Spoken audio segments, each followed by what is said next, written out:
Suratul Qadr, inna anzalnahu fi lailatul qadr, lailatul qadri khairum min alfi syahr.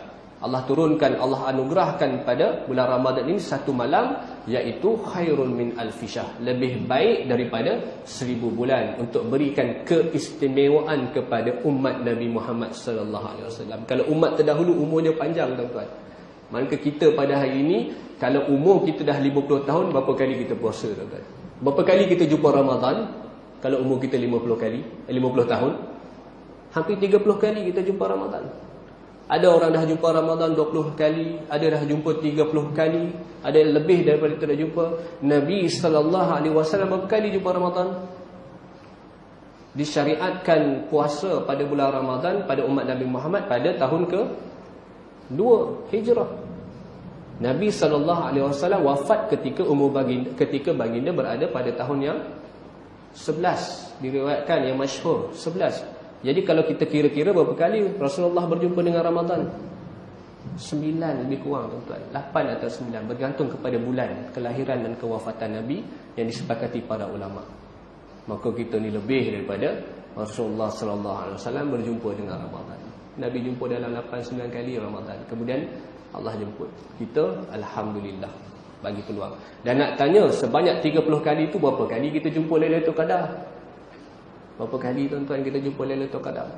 30 kali Ramadan. Kalau kita jumpa 30 kali Lailatul Qadar, darab dengan 1000, subhanallah. Ada tak sekali?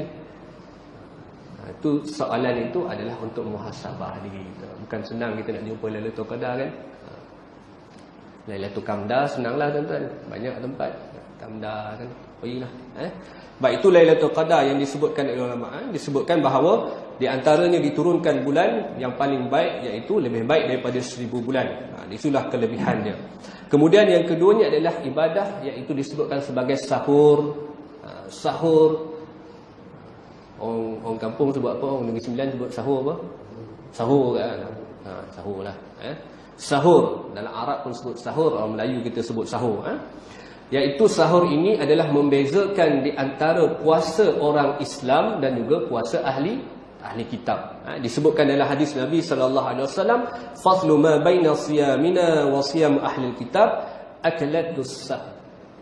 Beza di antara puasa kita, puasa orang Islam, kata Rasulullah, dengan puasa ahli kitab, orang Yahudi, orang Nasrani, ialah dengan bersahur. Mereka berpuasa, puasa, tapi mereka tidak bersahur. Kita nak membezakan, maka sebab itulah sahur ni disebut dalam beberapa riwayat hadis tu banyak kelebihan dia. Sahur jangan ditinggalkan walaupun sekali. Walaupun mutaakhir ini, masyarakat kita pada hari ini sangat ambil mudah pada sahur ni. Apa dia buat? Sahur pukul 12 malam. More itu sahur dia lah tu, dia lah. Sedangkan sahur ni yang paling baik, afdalus sahur awakhiruha. Serbaik-baik, yang paling afdal sahur adalah melewat-lewat ataupun melewatkan sahur. Kalau subuh kita 5.30, 5.40, dalam pukul 4.40, yang tu cantik lah, tuan-tuan, sahur. Sahur yang paling baik adalah melewatkannya. Dan berbuka paling cepat kita buka pada waktu dia. Jangan tunjuk alim sangat, tuan-tuan. Kita ada baca hadis kan dulu dalam kitab Indahnya Salat Berjemaah. Bila makan dihidangkan, bila azan dikumandangkan, mana satu kita dahulukan? Makan. Apatah lagi dalam bulan Ramadan. Itu perbahasan yang kita dah bincang sebelum ni. Maka sahur ini banyak. Sehingga kan disebutkan dalam hadis Nabi sallallahu alaihi wasallam daripada Anas bin Malik, "Tasahharu fa inna fis sahuri barakah." Bersahurlah kalian kerana pada sahur itu keberkatan. Bagilah makan sekurang-kurangnya air ataupun kurma. Dan ulama ketika mana syarah hadis tu, tuan, diberikan contoh yang disebutkan keberkatan itu bukan hanya pada makanan yang disebutkan sebagai air ataupun kurma itu sahaja. Tidak. Dia meliputi keseluruhan seharian kehidupan kita. Yang pertamanya, kerana kita mengikut sunnahnya Rasulullah SAW bersahur, maka kita bersahur. Yang kedua, daripada persiapan fizikal kita untuk seharian kita berpuasa. Kerana itulah ulama-ulama terdahulu, bila mana bersahur, dia sangat melazimi dia, tuan-tuan, dengan memanggil ataupun mengejutkan keseluruhan ahli keluarganya untuk bersahur. Sebab apa? Kerana pada sahur itu keberkatan. pada hari ini kita melihat betapa Allah SWT menarik keberkatan hidup kita satu demi satu.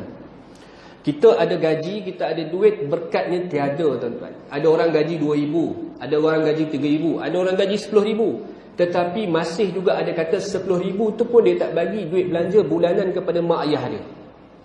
Ada tak? Bila tanya kenapa? Saya pun tak cukup Ustaz, 10,000 tak cukup. Betul tuan-tuan, ni reality. Tanya diri kita, gaji kita berapa? Kalau kita kerja kerajaan 13 tahun, saya tahu berapa gaji tu. Kalau kita jadi swasta, lagilah syarikat-syarikat yang besar.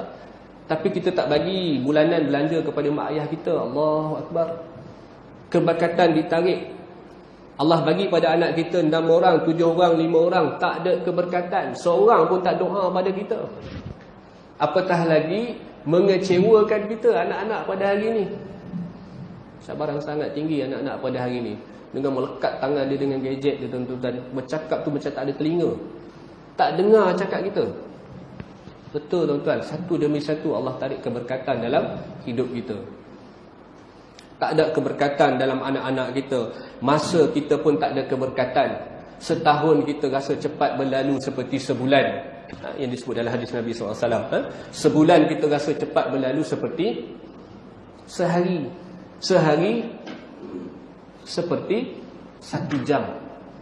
Itulah betapa cepatnya masa berlalu, yang menunjukkan bahawa keberkatan kita ini semakin hari semakin hilang. Maka ulama melihat perkara ini. Ini disebut amalan ulama yang terdahulu, bahawa bila mana hilang keberkatan yang kita sebutkan tadi, anak kita, duit kita, keluarga kita, masa kita, maka mereka akan mengejutkan anak-anak mereka, walaupun berumur 1 tahun atau 2 tahun pun mereka kejut. Ini amalan yang dilakukan. Kalau kita boleh amalkan, teruskan tuan-tuan. Saya pagi tadi tak adalah bercadang nak kejut anak saya umur 5 tahun tu, tapi dia automatik bangun sendiri, dia sahur sendiri. Dia makan, tak tahulah dia lapar apa. Bila kita kejut anak kita, kalau yang kecil tu janganlah kita bagi makan berat, bagi dia minum sikit, atau kurma ambil isi yang lembut tu kan, melekat kat tekak dia kan, bagi makan yang lembut. Dan kita niatkan sahur untuk dia, bukan puasa. Budak-budak tak boleh puasa. Maka ulama amalkan gini kerana nak mengambil balik apa yang disebutkan dalam hadis Nabi SAW, bersahurlah kalian fa inna fis suhur barakah. Kerana pada sahur itu keberkatan. Maka kita nak dapatkan balik keberkatan yang Nabi SAW jamin kepada kita adalah dengan bersahur. Maka janganlah kita ambil mudah tentang ibadah yang namanya sahur ni tuan-tuan. Kerana padanya kelebihan-kelebihan yang sangat besar yang telah disebutkan dalam hadis Nabi SAW.